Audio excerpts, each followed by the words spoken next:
सिया ने अपना स्टेटमेंट दिया कि अपने माँ बाप से मना करने से आसान मुझे अपने मंगेतर को मारना लगा। आज की जो बॉयज किलिंग है वो शायद अपना प्यार और अपना प्रेम बचाने के लिए बॉयज किलिंग होती है। लड़कों में भय और लड़कियों के अंदर इतनी शक्ति कहां से आ रही है? लड़कियों को इतना आसान लगता है मारना। प्रेम को तो किसी सहारे की भी जरूरत नहीं है, उसको सिर्फ बातों की सहारे की जरूरत है, सिर्फ बातों की जरूरत है। और जब उसके घर वाले और सोसाइटी उसको इतना प्रेशर करते हैं तो वो इस मुकाम पे आ जाती है कि वो अपनी हत्या कर लेती है। प्रेम का पहले जो परिभाषा थी, पहले जो मतलब था प्रेम का, वो ये था कि अगर आप किसी को प्रेम करते हैं तो लेट इट गो फ्री, आप उसको आज़ाद करो। लेकिन आज का जो प्रेम है कि अगर मुझे वो खुशी पानी है तो मुझे वो छीन के पानी है, मुझे वो धोखे से पानी है, मुझे वो मार के पानी है, मुझे वो झूठ बोल के पानी है, मुझे किसी हद तक भी मुझे जाना है, लेकिन मुझे वो प्रेम को पाना है। ये आज का प्रेम है। आजकल समाज में हर दूसरा लड़का ये कहता है कि मुझे शादी नहीं करनी, क्योंकि उसे डर लगता है कि वो मार के फेंक दिया जाएगा। हाल ही में हुआ सिया का केस एक बहुत बड़ा एग्जाम्पल भी सेट करता है। या सोनम रघुवंशी का केस हो गया, या फिर त्रिशा शर्मा का केस हो गया, या फिर पुणे का सिया का केस, जब सिया ने अपने मंगेतर केतन को मारा और चेतन के साथ ये पूरी प्लानिंग प्लॉटिंग करी, तब उसने पुलिस में ये अपना स्टेटमेंट दिया कि अपने माँ बाप से मना करने से आसान मुझे अपने मंगेतर को मारना लगा। सोचने की बात है, लड़कों में भय और लड़कियों के अंदर इतनी शक्ति कहां से आ रही है? लड़कियों को इतना आसान लगता है मारना। सोसाइटी ने ऐसा क्या किया है, समाज ऐसा क्या कर रहा है कि ये लड़कियों के लिए बड़ा आसान बन गया है कि वो मार दें? और आज इसी बात पे चर्चा करने के लिए हम मौजूद हैं इस कार्यक्रम के साथ। नमस्कार दोस्तों, मैं हूं आपके साथ सिमरन राठौर और आज मेरे साथ मौजूद है हरिशरण देवकन सर। नमस्कार sir. Sir is a social activist और वो गरीब किसानों की मदद करते हैं। सर मेरा सबसे पहला सवाल, जो अभी ये सिया का केस हुआ जहां पे उसने अपने मंगेतर को मार दिया, आपका क्या इस पे प्रतिक्रिया है? आप क्या सोचते हैं कि उसने सही किया, गलत किया? क्या है इस पे आपकी प्रतिक्रिया? बहुत बड़ा सब्जेक्ट है, लेकिन इस पूरे सब्जेक्ट का एक ही सेंटर पॉइंट है। जब सिया ने ये बयान दिया कि मैं अपने घर वालों को मना करने से ज्यादा आसान था मुझे केतन को मारना, राइट, तो ये अपने आप में इतना बड़ा और इतना मीनिंगफुल स्टेटमेंट है जब उन्होंने पुलिस को दिया कि मैं अपने माँ बाप को या अपने परिवार को मैं मना ना कर पाई, लेकिन मैं अपने मंगेतर को मारने में सफल हो पाई। तो वो ज्यादा आसान था मंगेतर को मारना। मतलब लिबर्टी ऑफ सेइंग नो, मतलब आप नो बोलने की लिबर्टी जब आप अपने बच्चे को देते हैं तो वो उस बच्ची को, जो जो लड़की है, उसको वो आत्मरक्षक बनाती है, उसको सेल्फ सेंटर्ड बनाती है, उसको सेल्फ प्रोटेक्टेड बनाती है और अपनी बात रखने के लिए वो प्रबल होती है वो लड़की, और अपनी बात बहुत स्ट्रांगली प्रबलता से वो रख पाती है। ये जो हमेशा घटनाएं हमेशा 2 टायर या 3 टायर सिटीज में क्यों होती हैं? बिकॉज मेजर जो मेट्रोपॉलिटन सिटीज हैं वहां पे थोड़ी एजुकेशन अपग्रेडेड है, वहां के माँ बाप अपग्रेडेड है, वहां के बच्चे अपग्रेडेड हैं।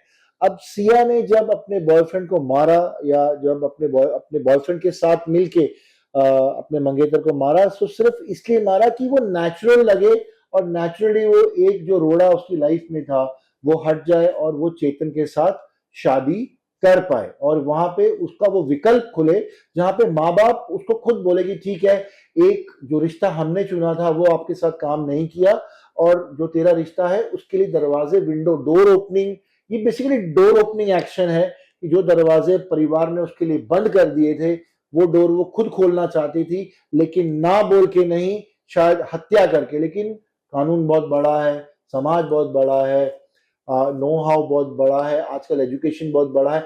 आसान नहीं है किसी को मारना, किसी की हत्या करना, जीव हत्या करना अपने आप में पाप भी है। और शायद ये बुद्धि पे जब बुद्धि पे हावी हो जाता है, जब प्रेम बुद्धि को वश में कर लेता है, जब प्रेम बुद्धि को एक हिप्नोटाइज करता है, तो उस टाइम ऐसी गलतियां होने के चांसेस होते हैं। लेकिन हम इससे तब बच सकते हैं अगर हमारे घर की लड़कियां सुरक्षित तब फील कर सकती जब हमारी घर की लड़कियों के अंदर पावर हो, जब उसके पिता और उसके माँ बाप उसको ये बता पाए कि बेटे अगर तेरे को ये बात पसंद नहीं है तो तू अपना पक्ष रख सकती है, तू ना बोल सकती है। अगर वो एक ना बोलती और वो एक ना अगर परिवार स्वीकार कर लेता तो ना तीन तीन जिंदगियां खराब नहीं होती। सिया जेल में है, केतन और चेतन दोनों के परिवार खत्म हो गए, रुल गए। एक ने अपना बेटा गंवाया, दूसरे ने जेल में अपना समय बिताएगा वो। तो ऐसे बहुत सारे उदाहरण है। भले वो नांदेड़ की बात करते हैं हम, मतलब इट्स आप देखते हैं, मतलब आजकल लड़के डरने लगे हैं कि वो पहले ही पूछते हैं। जब आप मैट्रिमोनियल स्टेटस में अगर बात करते हैं, हमारे परिवार में भी बहुत कुछ होता है कि भाई वो लड़का पूछ लेता है लड़की को कि तेरा कोई बॉयफ्रेंड अगर है तो बता, है ना। मतलब लेकिन ये बातें इस टाइप की ओपन कन्वर्सेशन, और open conversation for metropolitan cities में है। आज भी 2 टायर 3 टायर सिटीज में ऐसी बातें नहीं होती। लड़का लड़की आपस में नहीं मिलते। जहां पे घर पे जो फैसला होता है, जो फैसला उन पे थोपा जाता है, उसी फैसले पे आगे का निर्णय होता है। मतलब जो निर्णय उन पे थोपा जाता है उसी पे एक्शन प्लान एग्जीक्यूशन होता है। लेकिन यस, अगर हम आज की लड़कियां देखें तो yes, they are more ferocious and they want to contradict. पहले मर्सी किलिंग होती थी, मर्सी किलिंग लड़कियों के अगेंस्ट होती थी, लड़कियों के लिए होती थी। वो अपना धर्म नाम जाति बचाने के लिए मर्सी किलिंग होती थी। लेकिन आज की जो बॉयज किलिंग है वो शायद अपना प्यार और अपना प्रेम बचाने के लिए बॉयज किलिंग होती है। तो I think the girl should have a power to say no, I don't want to do it. But don't you think कि ऐसा शादी जैसा अटूट बंधन जो सालों सालों तक चलता है, मुझे लगता है कि आजकल भारत में 24-25 साल तक मैक्स उसकी शादी कर दी जाती है, फिर आधी से ज्यादा वो जिंदगी किसी और के घर में बिताती है। इतना बड़ा डिसीजन जब उसके माँ बाप सिर्फ अपने हाथों में रखते हैं, उस पे नहीं थोपते हैं, तो ये ऐसे घटनाक्रम करना कि मौत कर देना थोड़ा लाजमी बन जाता है, और स्पेशली अगर वो किसी और से प्यार करती हो। 40% लड़कियों से आज भी नहीं पूछा जाता कि तेरी शादी करनी है या नहीं करनी, तू करना चाहती है नहीं करना चाहती, किससे करना चाहती है, किस प्रकार का लड़का चाहिए। आज भी 40% लड़कियों को सिर्फ ये बताया जाता है कि इस तारीख को तेरी शादी है। तो और वो मसमसा के रह जाती है, कसकसा के रह जाती है, मुसमुसा के रह जाती है, लेकिन वो अपने मन की बात नहीं कर पाती। अगर वो दो आंसू भी बहाती है अपनी माँ के आगे, बिकॉज माँ भी उसी तरीके से उसी रास्ते से गुजरी होती है। माँ भी उसको उसके लिए लड़ने की बजाय उसको संतावना और उसको समझाती है कि नहीं बेटी, ये हमारा भाग्य है और जीवन ऐसे ही चलता है, बिकॉज उसके साथ भी वही बीता हुआ होता है। तो वही उसको कॉपी पेस्ट करके अपने अपने बच्ची को समझाती है कि आगे शादी ही जीवन है, वो कभी ना कभी तो करनी है। तो इसके लिए हाँ ना और उसकी एक्सेप्टेंस या उसकी मंजूरी का कोई महत्व रह नहीं जाता। 40% गर्ल्स आर येट उन पे डिसीजन थोपा जाता है, उनसे डिसीजन या डिस्कशन नहीं किया जाता। तो ये एक डेमोन्स्ट्रेटिव मॉडल है, ये एक डिस्कशन का मॉडल कभी था ही नहीं। मेट्रोपॉलिटन सिटीज में ऐसा नहीं होता, लेकिन हाँ 2 टायर 3 टायर में भी महाराष्ट्र के बेलगाम, आपको क्या लगता है कि सोसाइटी कहाँ पे फेल कर रही है as society? I mean as a girl I say this कि लड़कियां जब प्यार में होती हैं, ये ज्यादातर केस देखे गए हैं कि ये प्यार मोहब्बत के ही होते हैं। जब बॉयफ्रेंड होता है और उसकी किसी और शादी हो जाती है, वो अपना सब कुछ दे देती है किसी और इंसान को। इस तरीके से मतलब वो शरीरी तौर पर, इमोशन तौर पर, हर तरीके से वो अपने आप को दे मतलब बिल्कुल ही डिपेंडेंट कर देती है। और जब उसको पता चलता है कि अब जो मैंने इसको टाइम दिया, जो मोहब्बत दी, मुझे अब वो किसी और को देनी पड़ेगी, किसी और के साथ जिंदगी अपनी बनानी पड़ेगी, और जब उसके घर वाले और सोसाइटी उसको इतना प्रेशर करते हैं, तो वो इस मुकाम पे आ जाती है कि वो अपनी हत्या कर लेती है। मतलब सोसाइटी का क्या रोल है? पहली बात तो मैं थोड़ा इस बात से थोड़ा सा मैं एग्री नहीं करता। मैं I have a different opinion. जब आदमी मतलब हम जब प्रेम की बात करती हैं आप, जब आप बात करते हैं प्यार की, प्रेम की, तो पहले की प्रेम की परिभाषा कुछ और थी, आज के प्रेम की परिभाषा कुछ और है। प्रेम का पहले जो परिभाषा थी, पहले जो मतलब था प्रेम का, वो ये था कि अगर आप किसी को प्रेम करते हैं तो लेट इट गो फ्री, आप उसको आजाद करो, है ना। वो आजादी उसकी खुशी के लिए वो उसको आजाद करते थे। लेकिन आज का जो प्रेम है कि अगर मुझे वो खुशी पानी है तो मुझे वो छीन के पानी है, मुझे वो धोखे से पानी है, मुझे वो मार के पानी है, मुझे वो झूठ बोल के पानी है, मुझे किसी हद तक भी मुझे जाना है, लेकिन मुझे वो प्रेम को पाना है। ये आज का प्रेम है। लेकिन पुराने प्रेम, अगर आप जब हमारे समय में हम प्रेम की बात करते हैं, तो अगर किसी की खुशी, अगर उसको छोड़ के खुशी मिलती थी तो वो प्रेमी उस अपने प्रेमिका को या प्रेमिका अपने प्रेमी को छोड़ के ज्यादा खुश होती थी, क्योंकि उसकी खुशी किसी कहीं और उसको मिल रही है, तो उसको बंधन या किसी कस्मे वादों में नहीं बांधती थी। और डिपेंडेंसी की बात करती है, उसने इमोशन दिया, शरीर दिया, मेंटल दिया, फिजिकल दिया, प्रैक्टिकल दिया, इकोनॉमिक्स दिया। ये सब बातें बाद में आई हैं, पहले प्रेम में ये सब चीजें नहीं होती थी। प्रेम एक निस्वार्थ एलिमेंट है, मतलब प्रेम जब आदमी करता है तो उसमें स्वार्थ कभी था ही सर नहीं। ये वाला फैक्टर इस बात को डिफाइन नहीं कर सकता कि माँ बाप कहीं पर भी चाहे वो किसी लड़की की किधर भी शादी कर सकते हैं। हाँ, मैंने बिल्कुल नहीं कहा, लेकिन प्रेम, हम आपने बात करी प्रेम की, तो ये प्रेम जो है वो निस्वार्थ था।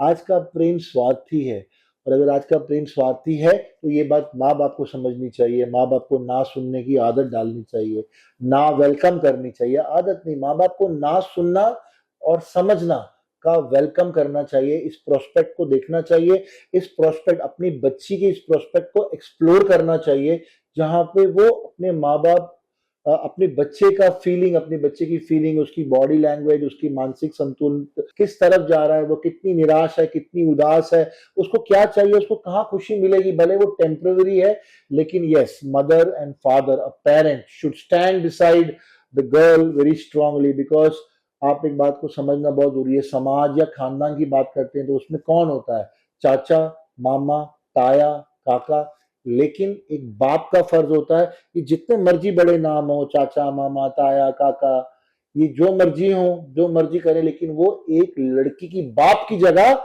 नहीं ले सकता। लड़की की बाप की जगह एक बाप ही ले सकता है। तो जब तक उस बाप को ये समझ नहीं आएगी कि मैं ही इसका दोस्त हूं, मैं ही इसकी खुशी हूं, और मैं ही इसके दुख का कारण बन सकता हूं, तो उस एंगल में जब ये बुद्धि एक पिता में आ जाएगी तो इस टाइप की हत्या होने से रुक जाएगी। सर मेरा एक और सवाल है कि ये जो हत्याएं कांड हम सुनते हैं, ये आजकल लड़कों के दिल में बहुत जहन में बहसा बना दिया है कि कहीं हम भरे पड़े ना मिले, कहीं हमें क्लिफ से ना गिरा दिया जाए या हमारी हत्या ना हो जाए। उनके लिए आप क्या संदेश देना चाहेंगे? सारी उंगलियां एक जैसी नहीं होती, सारी लड़कियां एक जैसी नहीं होती। परिवार, खानदान, बैकग्राउंड, अपब्रिंगिंग, सोलमेट जैसे वर्ड्स यूज होते हैं। तो आई थिंक बहुत क्लैरिटी, कन्वर्सेशन बहुत पावर रखती हैं, और मुझे ऐसा एक बहुत स्ट्रांग लगता है कि बात करने से, डिस्कस करने से बहुत बड़ी बड़ी प्रॉब्लम्स खत्म हो जाती हैं। तो उनको वही संदेश है, ज्यादा डिटेक्टिवनेस करने की बजाय अपने शब्दों का इस्तेमाल करें, और लड़की को मतलब अर्धांगिनी समझने से पहले उसको दोस्त समझें, और दोस्त समझते हुए उनके साथ दोस्ती का संबंध बनाते हुए अपनी बात, अपने मन की बात कर लें और उसकी मन की बात सुन ले। इससे अच्छा कोई समीकरण हो ही नहीं सकता। अपने मन की बात कह दी और अपने जो दोस्त के मन की बात सुन ली, तो बीच बिचाव में अगर कोई अंडरस्टैंडिंग बनती है, अगर कोई संबंध बनता है, तो वो संबंध फिर सालों साल चलता है। बट एक और मेरे दिमाग में सवाल आता है, जस्ट अभी मैंने सोचा कि आज कुछ ही केसेस आए हैं, ज्यादा केसेस नहीं होते जहां पे लड़कियां मार देती हैं लड़कों को, कुछ ही केसेस हैं, लेकिन मैं खुद शॉक हो जाती हूँ जब मैं अपने लड़कों दोस्तों से सुनती हूँ कि हमें शादी नहीं करनी, हमें मार दिया जाएगा।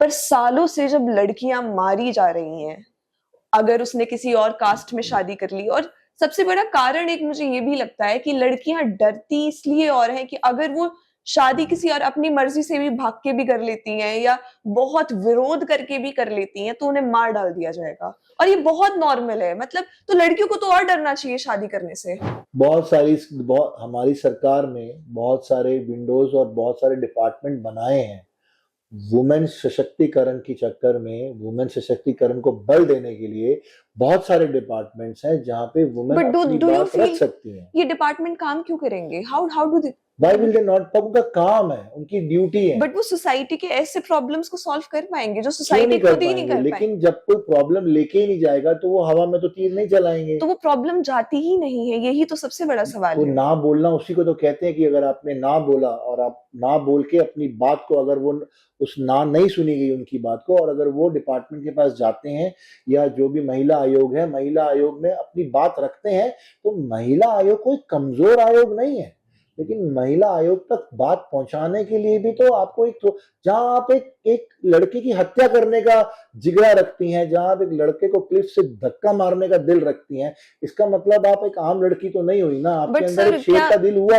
क्या आपको ये नहीं लगता कि आयोगों से और न्यायालयों से अब तो लोगों का वैसे भी विश्वास टूट चुका है, इतने सालों से पेंडिंग केस पड़े रहते हैं, जब जाओ भी सिफारिश लगती है, तो लड़की को ये लगता है कि इससे अच्छा तो मैं मार दूं, अपने मन से शादी कर लूं, क्या यहाँ पे जाके 10 बार अपने पैर करूंगी। नहीं, न्यायालय पे भरोसा उठने वाली बात कभी ना थी, ना कभी है, ना कभी होगी। हाँ, केस पेंडिंग जरूर है, बैकलॉग्स हैं, वो हर डिपार्टमेंट में है, भले वो कॉर्पोरेट बट है, देयर भले are law falls system cases है। आल्सो। नो, ग्रेजुअली जैसे ही हमारी आईपीसी बदली है, जैसे ही हमारी जो न्यायालय का सिस्टम काम करने का बदला है, जैसे ही हम लोग कंप्यूटर बेस्ड हुए हैं, जैसे ही हमारी टेक्नोलॉजी बदली है, जैसे ही हमारी डेट्स की शीट्स बदली हैं, जैसे ही जजेस के रोस्टर्स बदलने लगे हैं, जैसे ही जजेस के पास एक टारगेट डेडलाइन हुई है, जैसे फास्ट ट्रैक किए जा रहे हैं केसेस को, जैसे केसेस और कोर्ट फास्ट ट्रैक मोड पे काम कर रहा है, तो आई थिंक जितना बैकलॉग ये आने वाले 4-5-10 साल में खत्म होगा। आपका तो at the end of the day मैं आपसे यही पूछना चाहूंगी,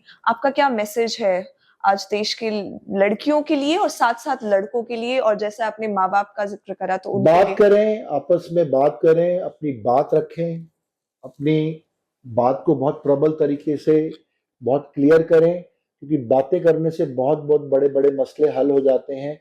मैरिटल और प्रेम का मसला तो बहुत छोटा है, प्रेम को तो किसी सहारे की भी जरूरत नहीं है, उसको सिर्फ बातों की सहारे की जरूरत है, सिर्फ बातों की जरूरत है। जब प्रेम में बातें होंगी, अपने मन का भाव अदला बदली होगा, अपने विचारों का विचार विमर्श होगा, जब आचार विचार बदले जाएंगे तो समाधान उसी वक्त हो जाएंगे। उसके लिए ना किसी को मारने की जरूरत पड़ेगी और ना कोई सिया पैदा होगी। और ये बात माँ बाप को भी जाती है कि जब भी आपको लगे कि हाँ, मेरा बच्चा प्रेम प्रसंग में पड़ा है, तो उसमें सॉल्यूशन ढूंढे। अगर उसकी चॉइस गलत है तो रोकें, लेकिन अगर उसकी चॉइस गलत नहीं है तो उसको पार करें। तो ना कोई केतन मरेगा, ना कोई चेतन मरेगा, ना कोई चेतन जेल जाएगा, ना कोई केतन जेल जाएगा। धन्यवाद सर।